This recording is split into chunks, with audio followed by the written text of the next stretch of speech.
महोदय, लातूर शहरात 4 दिवसापूर्वी बाळू डोंगरे यांची निर्घृण हत्या झालेली आहे आणि जे दोषी आहेत, गुन्हेगार आहेत, ते फरार आहेत.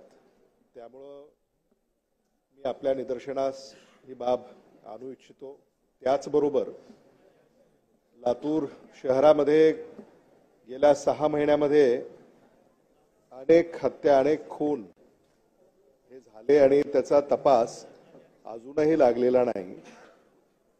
पैगंबर हाजी मलंग यांची गळा चिरून हत्या करण्यात आली.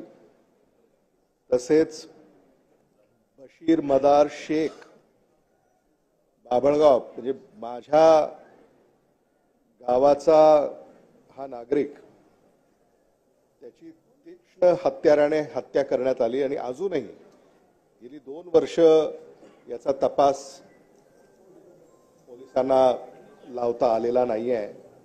आणि भाग्यश्री सूर्यकांत सुडे, ज्याचा उल्लेख मी यापूर्वी देखील सभागृहामध्ये केला, त्या आमच्या लातूरच्या लेकीचा पुण्यामध्ये अपहरण करून खंडणी मागण्याच्या हेतूनं निर्घृण खून करण्यात आला.